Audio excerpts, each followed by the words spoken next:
So as you know, listeners, these Badminton Diaries are brought to you by Eco Voltz. And we thought it would be quite fun to give you some top tips. If you've got an electric bike or you're thinking about getting one in the future, some top tips, some advice from Alan on how to make sure your bike is kept in the best possible conditions. So we're going to have one top tip a day for you. Alan, what have you got for us today? Tyre pressures, maintain the tyre pressures. One of the things that we do with all our Eco Voltz bikes is we fill it with a solution that helps prevent punctures. For that to work efficiently, it needs to maintain tyre pressure, otherwise the solution can't work and do its job. So keeping the pressures in the tyre maintained helps reduce punctures. There you go, listeners. There is your top tip of the day on how to keep your electric bike nice and healthy and happy, and make sure it's always ready to do its job. Alan, thank you very much. Thank you very much. Good morning, listeners, from the final day of Badminton 2024 and our final podcast diary entry, powered by Eco Voltz for 2024. Early morning thoughts, Rosie. First horse inspection, final horse inspection, not the first one. That was a few days ago. Sorry, listeners. Bits happened since then. Has done. We are steered with the house as backdrop. We're in for a big afternoon. We'll touch on that briefly in a second. But actually, I think just an overall reflection on this year's badminton. 75 years, and I think it's delivered in so many ways. The weather's certainly delivered, but actually the event as a whole, the competition, it's been a good success story. It's been a great success story, and I think that actually, I know this sounds a bit odd, it feels like an old school badminton because there's a real shake-up on cross-country day. I love a cross-country day of a real good shake-up. It's funny though, because some cross-country days, I mean, there was a 48% clear rate yesterday. Excuse the gator in the background if you can hear that. 48% clear rate. So, you know, it was a tough enough day, on a par with 5-star, which is an average 50% and 54% at badminton since 2010. So is it there or thereabouts, 1 and 2 jumps clear. However, some of those days, you can feel really like you've been through the ringer. Yes. And it's been a real roller coaster and emotionally exhausting. And yesterday, while it was dramatic and it really did cause shake-up on the leaderboard and there were problems, it was all very kind of calm. And yes, there'd be a flurry and there'd be a bit of a shock here and there and that kind of thing. And Boyd Martin's sets of legs run out was a big moment, and Ross Cantor and people like that. But it didn't feel nearly as dramatic as actually some of badminton's past. We could almost all enjoy it.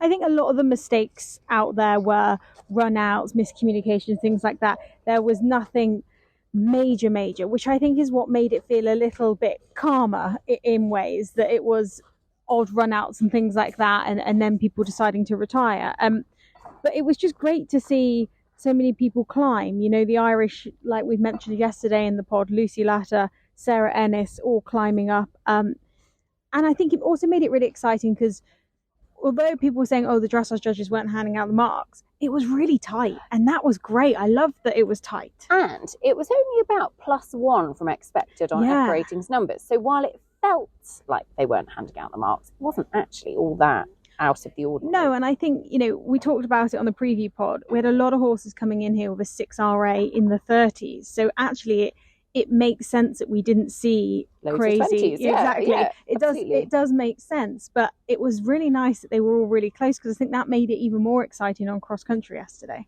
And it means that today we are in for a real treat with the jumping. It is tight at the top of the leaderboard. We did a great, I was going to say we did a great analysis of what could happen. In reality, listeners, we were all in a post-cross-country buzz on yesterday's podcast diary. There was a jug of Pims involved. At one point, Dee was pouring said jug of Pims into Rosie's mouth. Rosie, you didn't even drink. I know. Yeah. Next thing I know, he's pouring it. I thought it was either going to go over my head or I had to open my mouth. So I thought, well, I better open my mouth because I don't want Pims over my head. So. But who knows what could happen. But yeah, we go into kind of what could happen in the show jumping, and I think whatever does happen, you know, you've got the story, Lucy Latter, you know, winning on her debut, first Irish winner of badminton in nearly 60 years. You've got William Fox-Pitt, an historic 15th 5-star victory. You've got Tim Price, you know, he's led going into the show jumping in 6 5-stars. He's converted in 4 of them before. That's been on 6 different horses, and actually he rides Vitali, who makes it a 7th horse. He's done it once before. He did it at Burley last year. He was one of those that didn't convert. He does it for the second time here, but he's got a good conversion rate. Tim is a magician. We've all said that. Emily King, Mum Mary, won here back in the 90s. King William, I think it was 1992, and that was still a round of jumping that I remember watching growing up. And she's had so much kind of history with the event, even though she's not very old. There's just so many stories. We don't know which way it's going to go, but one thing is for certain, we're going to enjoy the rest of the day finding out. Now, it must be said, we have loved taking you behind the scenes on the Eco Voltz Badminton Podcast Diaries. We hope you've enjoyed it all week. We'll have a review show for you tomorrow. But one of the biggest stories coming into 2024 as a season, I think, actually, would have been that of Bubby Upton. She broke her back very, very badly in a fall last August. She's had a long road to recovery. She's learnt to walk again.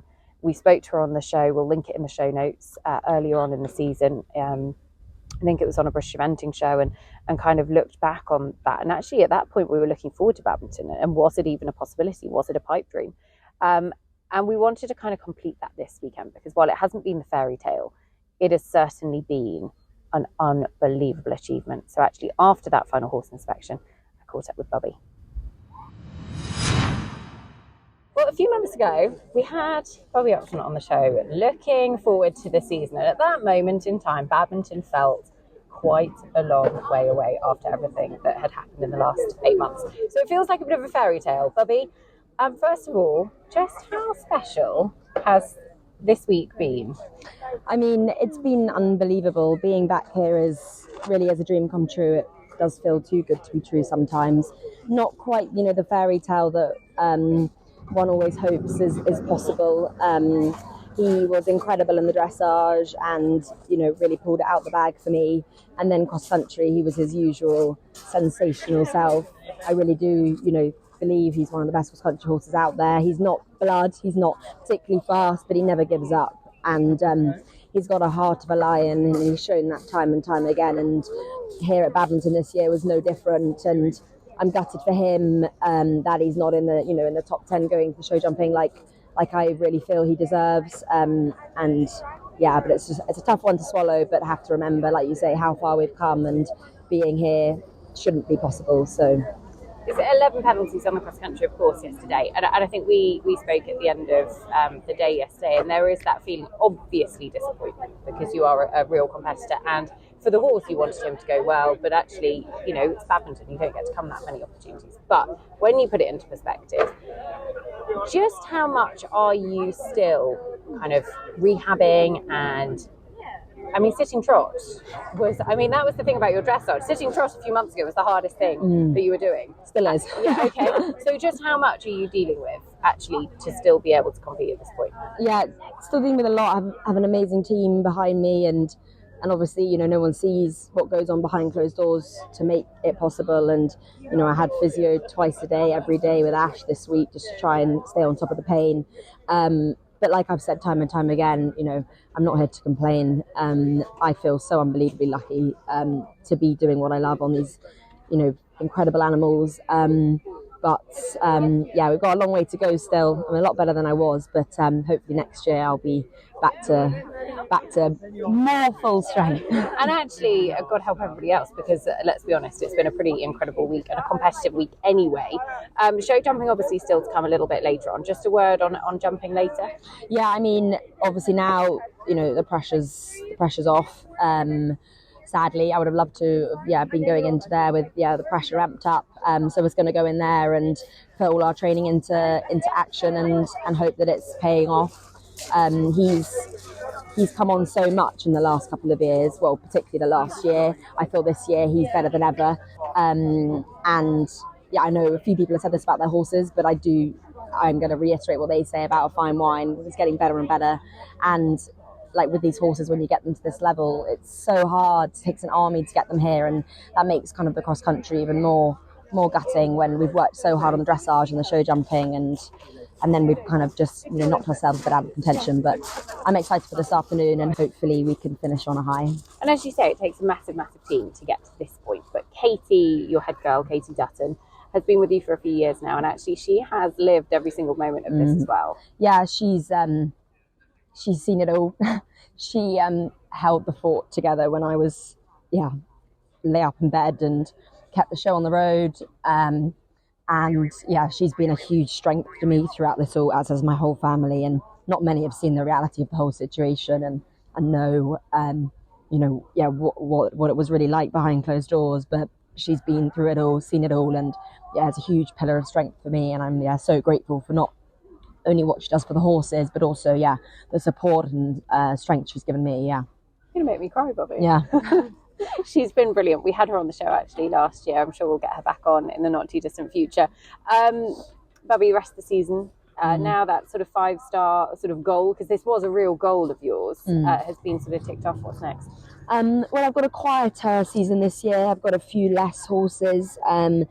We were just trying to take, each month as it came, and I'm limited a bit to how many horses I can ride. But now, badminton's nearly out the way. Hopefully we'll start kind of increasing it again. I've got an amazing 9-year-old that's Cooley Time. I've been literally fangirling at Cooley Time for the last 3 years. Yeah, I think the world of him. I remember you saying at Burnham Market that you were really excited about him, and I think the world of him. So hopefully he's going to step up to 4-star at Bramham in a few weeks' time, and then aim for Blenheim 8-9s, and then hopefully do a 4-long at the end of the year. That's the plan with him.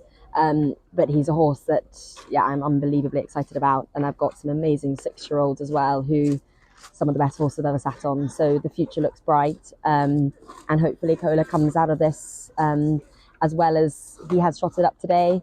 And then I guess it'll be for him systems set on Burley, and we'll give that another go. Watch this space. Bubby, you're amazing. Thank you for talking to us. Bubby, I'm going to let you go because actually your mum's here. And Rachel. Hello. We've just heard kind of Bubby talk about actually what it's been like behind the scenes for the whole team and family and everything else. But actually just give us an insight, because there's nothing quite like the bond between mother and daughter. How hard has it been? It's been really hard. But her courage has been extraordinary the whole way through, to be fair. Her courage, her pragmatism, her realism has never, ever faltered. And I think the horses have helped her all the way, because her love for them has just been extraordinary. And she's just taken day by day, and she has put 110% into the whole recovery process, and never, ever stopped believing that she would come out the other side when things didn't look so good not so very long ago. It really wasn't that long ago. 8 months is nothing in the grand scheme of things. I know. As a mum, watching your daughter do a sport such as this, it always comes with its risks and it's hard. Is it harder now? How do you find it? I think a lot of people had possibly thought we were maybe being irresponsible, letting her come to Badminton at this stage in her recovery, and maybe that was really weighing on the back of my mind. I'd have liked to have seen you stop her, to be honest. Yes, that's true. I know. How could I? And when everyone said, should you let her carry on eventing? I said, the problem is, you're weighing up the mental side of it. It's what kept her going, that she would be able to do it again. And I think, she'd have hit a really low moment if we'd taken that possibility away from her, I think. And she has been really good, and the world class have been amazing at making her see her priorities and where she had to put her priorities. She couldn't, if she really wanted to do badminton, some of the babies had to be just put aside for the moment, and she did do that, and that did slightly break her heart for the moment, but that's what she had to do. And so she has, she's been good at prioritizing, not doing too much, and realizing that she can only ride a limited amount of horses at the moment this week. But I think we've got to get through this year, get to October, where her next surgery will hopefully remove most of the plates and screws. So she's got more surgery to have. Yeah, quite in October, at the end of the season. And the surgeon has been, he's worked miracles, and everyone who's seen her scans and pre and post surgery have just said what an extraordinary job he's done. And again, that was luck, because he was the guy on duty when the emergency happened. It was no months of planning and choosing who we had and where we had the surgery done. And he has done an extraordinary job. So yeah, what can I do? I'd love to.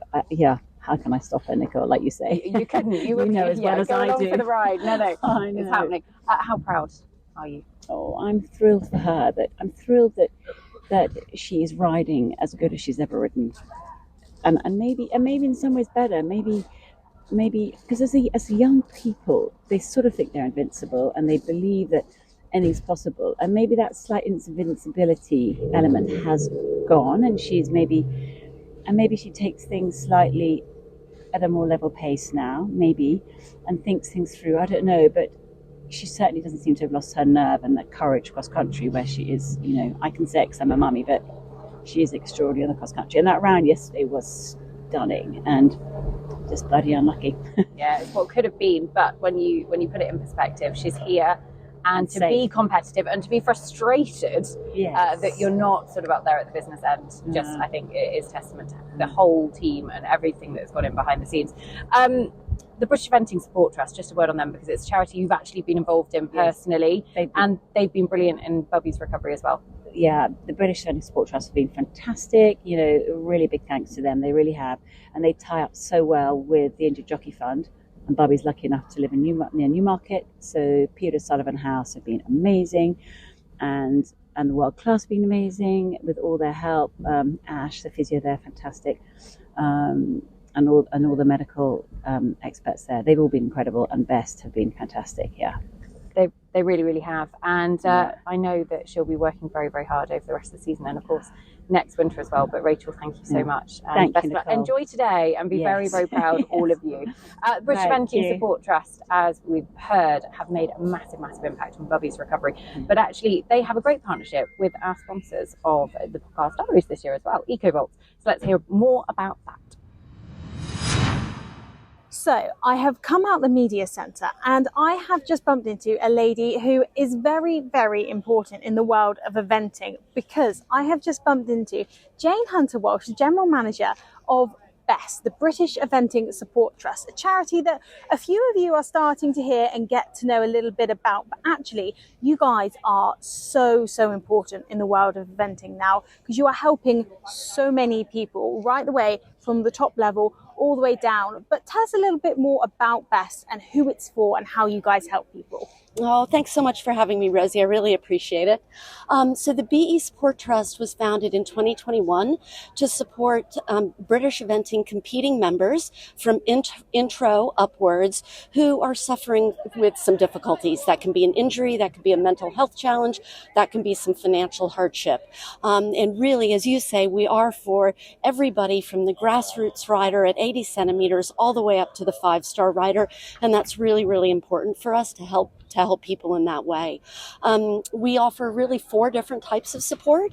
So the first is general support and guidance. When somebody comes to us and they, are asking if they should apply, they've got an injury, we can help them through that application process. We can help them, quite often it's very difficult to get your medical records if you haven't gotten them on discharge. So things like that. We also offer physical support, and that typically comes in the form of rehabilitation or neurophysiotherapy. Those have been probably the largest forms of support that we've given in our under 3 years. Mental health support is another really big area for us. And last year we launched our 24/7 mental health helpline in conjunction with Sporting Chance. So any BE competing member can call 24/7, 365 days a year. They'll be spoken to by a mental health professional. And if both parties agree, they can automatically have 6 initial sessions funded through the BE Support Trust. And if they all feel that more sessions would be helpful, they can come back to us for more support. And then the fourth way is financial support. And that can be in the form of equipment. It can also be in the form of a one-off payment if somebody is really struggling as a result of an equestrian-related injury. It's amazing because normally we just think of injury and rehab, whereas actually there's so many different ways that you can help people. It isn't just how to get over your injury physically, but you're right, the mental side of things is such a huge part that we can often overlook, can't we? Absolutely. And it can be, you're having a mental health challenge, or it could be more of a sports psychology situation, actually. If you've had an injury, let's say you had an injury cross country, and you're just feeling a little bit apprehensive about getting back in the saddle, just having that mental health support can really help you get back to where you were and beyond, before you had your accident.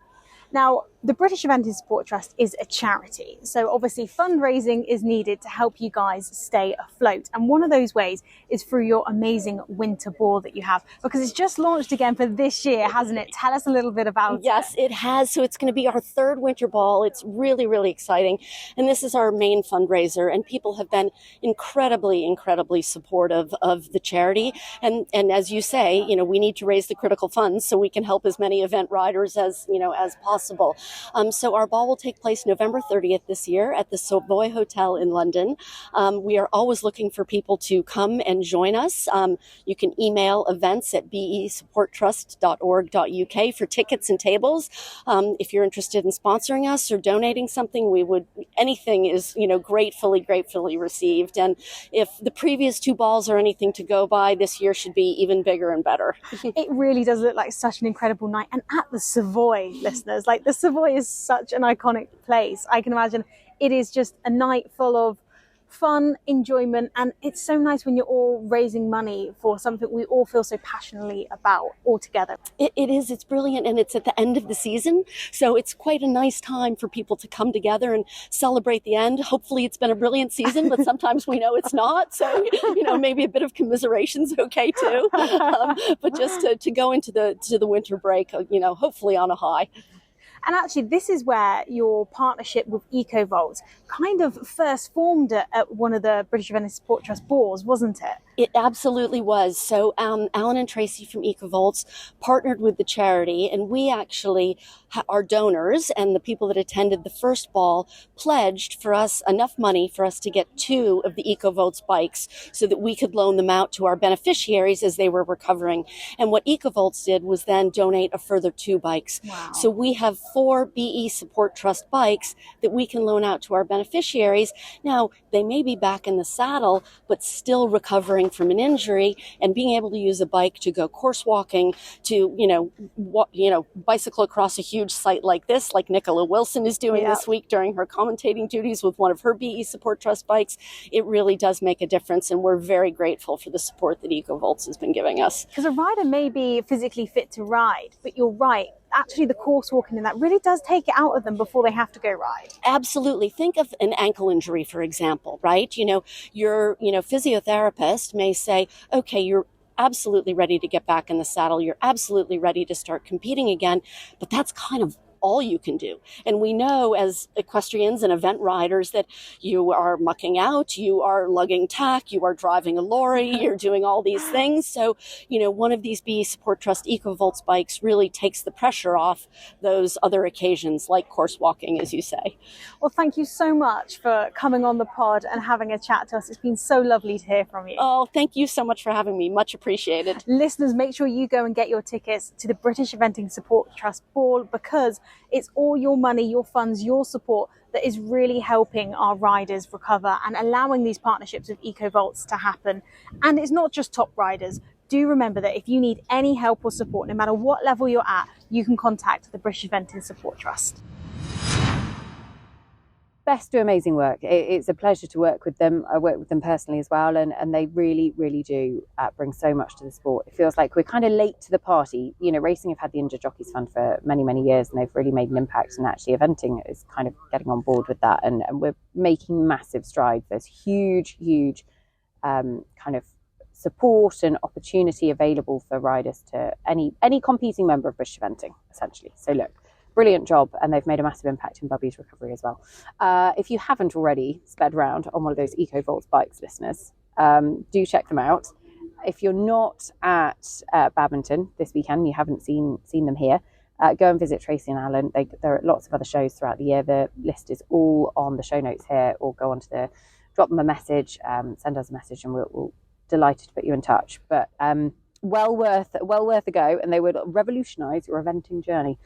Right, before we go out from this show, actually 75 years this year, and one lady who has quite a badminton history, 6 wins, 6 different horses, is Lucinda Green.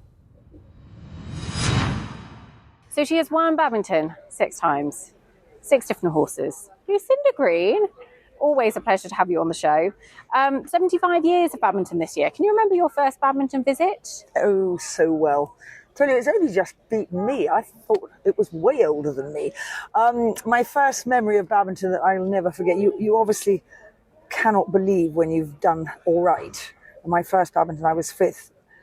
And if I hadn't worn leather gloves and my reins hadn't slipped through my hands at Thoresby Park and given me a 20, he would have won that first badminton. He did win the second one. And my unbelievable memory that I'll never forget was getting into my little tiny horse box, and Be Fair was just literally 2 feet away over my shoulder, almost looking through the windscreen, switching the ignition on, switching the radio on, and it said on the 5 or 6 o'clock news, the badminton horse trials winner is Be Fair and Lucinda Palmer. And that was the first time it registered that he and I had actually won. And I just looked behind me and said, that's you on the national news. And it was just phenomenal. I'll never forget that. It's one of those places, isn't it, that actually gives you such a special feeling every time you come back. I mean, it's the whole atmosphere, the house, the grounds, the incredible trade stands, everything else like that. Do you still get the same feeling coming back now? I absolutely do, but we are missing an awful lot of the trees that were very, very large characteristic of the park. Dutch elm disease hit about 30 years ago, and a lot of trees had to come down.